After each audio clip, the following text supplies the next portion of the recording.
Hi guys, my name is Barry and welcome back to the channel. I'm going to be talking about Five Nights at Freddy's, the movie, and there's going to be some spoilers in this review, so if you haven't seen the movie, then maybe don't watch this review because there will be spoilers in it, but if you don't mind spoilers, or if you have seen the movie, then continue watching. So my knowledge of Five Nights at Freddy's only comes from what I see my kids watch on YouTube. That's absolutely it. I think my son Jack maybe downloaded the game or something, but I know nothing about Five Nights at Freddy's. So going into this film, I thought that would be a positive because going into it having no expectations whatsoever would maybe make me be more lenient on the film. I know that some people who have seen it and played the game and watched whatever it is that's on TV, they are very critical of a film like Five Nights at Freddy's because they're looking for something that they saw in the game that maybe they didn't see in the movie. Whereas for me, if there was something missing from the movie that should have been there,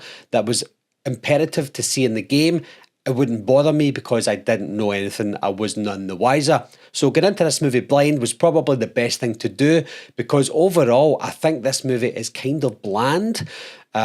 I didn't know if there was anything missing that should have been there. I didn't know if they added characters in the film that maybe weren't in the games. So I thought, okay, it's fine. But at the same time, watching it, I'm like, what am I supposed to be watching here? Is it a kids' film? Is it a film marketed for kids? Or is it a film marketed for adults? And I think that's the movie's biggest issue. It doesn't really know what its target audience is. It seems like it's a kids' movie that's marketed for adults, but when you watch it, it's almost like an adult film that's really suited for kids because there's little to no blood in the movie. Any kill scenes happened off screen or in the shadows. I'm not into watching films where you see everything. That's not what I'm about. But I kind of think if it's marketed for adults, maybe you should make it more adult friendly rather than kid friendly. Ironically, I think the best part of this movie is the side plot, not involving Five Nights at Freddy's, but involving a character called Mike who's got a little sister that he's responsible for, and his other brother Garrett went missing forever. We don't know what happened to Garrett, and he's responsible for his kid because his mum died and I think his dad left. I'm not sure if his dad just left or died as well, but his aunt is fighting for custody over his little sister, and the dynamic between those three is probably more interesting in the story rather than seeing them go to this Freddy Fazbear's restaurant. That part of it just didn't interest me at all. So that's the bad thing about this film, that more interesting parts were nothing to do with what we're supposed to be interested in. When we go to the Five Nights at Freddy's restaurant, it looked cool. I think it looked like what it's supposed to look like in the game. That's as far as I know. The characters, the robots, the animatronics, they look pretty cool to be honest, but they didn't look scary enough, and I don't think they're supposed to look that scary. There was one character, and this is a spoiler of course, and again, I can't remember his name. He was the yellow bear who we saw him for the first time near the end of the movie, creeping out. But we saw that in the trailer as well, I believe. When he creeped out, I thought, that's pretty creepy. There's some creepy moments in it, but it just didn't feel like enough. Now, we've got Matthew Lillard in this film. He played one of the career guys at the start, telling Mike that he needed to get a job, etc. When Mike said to him, or showed him his paperwork about his last name, he looked at it and thought, oh. So at that point in time, we're thinking maybe Mike's just infamous because his little brother got taken away and he was missing and everybody knows the story. But at the end of the film, we find out that Matthew Lillard's character is the dad of the police officer, Vanessa, who I'm sure plays a role in the game. He's the father of her, and he's the one that's inside the yellow bear or the yellow bunny. And he's the one that kidnapped all the kids, including Garrett as well. Garrett died. So that's why he looked at his last name like, oh, I'm going to send you to Freddy Fazbear's where you can die. So was it a haunted story where all these kids are taking over the bunnies? I think that's maybe where the line draws for some people who are watching this movie, because maybe fans of the game who know the game will like this movie more, or maybe they won't. Maybe they think that the movie didn't do the game justice. Whereas for me, I didn't care about the game, and I also didn't care about the movie because it was quite confusing. Maybe they had to explain it a little bit more for people who don't know the game or don't care about the game. But for me, it was a very confusing film. I thought it was these animatronics that took over, kind of like the remake of Chucky or Megan, where it's the animatronics that are taking over. But it turns out that it's these souls, these children that are controlling the bears, and they're scared of the main guy who is a human and he's not a ghost, played by Matthew Lillard, and he's the one that's telling them what to do.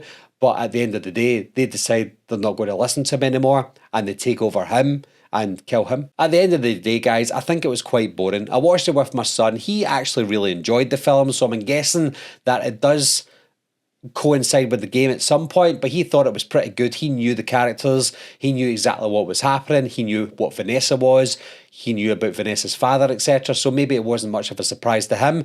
One thing I did think was cool, and probably the best part of the film, out with the side story, was see Matthew Lillard being revealed as the bad guy. It sort of reminded me of Scream and what the next Scream movie could be like. Imagine that ghost face costume coming off and you see Matthew Lillard in there. He's still got it as an actor. He still looks cool. He still sounds cool. So that was the best part of the film, out with the side story for me. The side story was okay, with Mike trying to keep custody of his little sister, fighting with his aunt. I think that was quite cool. But apart from that, the story of the bears, the best part was Matthew Lillard's reveal at the end of the film. But nothing else done it for me. The kill scenes were pretty boring, very tame, very child friendly. I'm not even sure what rating this movie is in the US or the UK. I think it might be a 15 in the UK, but it's certainly a PG rated movie for me in my mind, because the movie was quite boring at the end of the day. Not a film I'll watch again. However, if they do make a part 2, I find myself interested in the story itself. So maybe they could give us more of the lore of Five Nights at Freddy's. Maybe there's more to tell. I'm sure there is. My son said there's something called the sister location and other stories within this franchise. So maybe time will tell. I know that the box office plays a big part, so I'm hearing that the box office for Five Nights at Freddy's is sounding pretty good. So I'm assuming if it makes anywhere over $50 million, then we'll probably get a sequel greenlit, and maybe they can do more with that. But the problem is, if it makes more money at the box office, it might be because kids are seeing the film, so they'll probably try and keep it child friendly. But I think what they need to do is sort out that identity problem. Is it a kids movie or is it an adults movie? If you're going to try and merge it together, you need to advertise it that way. Maybe they did, maybe they didn't, I don't know. But it was a confusing film, quite a boring one, a forgettable movie at the end of the day. I would recommend that you see it for yourself. I can't tell you as a Five Nights at Freddy's fan if you should or shouldn't see it, or if it did or didn't go with the game, because I'm not one of those people. But if you're interested in this sort of thing, I would recommend watching it. But at the end of the day, I don't think you're going to get anything great out of it like me. So if you've seen the movie, guys, hopefully you have, if you've watched all the rest review, leave your comments down below. Let me know what you thought of it. And if you are a fan of the game, does it coincide with the game? Does it stay true to the game? Leave those comments down below, guys. Let me know what you think, and I'll talk to you soon. As always, thanks a lot for watching. Thanks for subscribing. Meeting adjourned. I'll be right back. What are you waiting for, huh? Coming to get you, Barbara. Ever played Skin the Cat? Someone's in the back!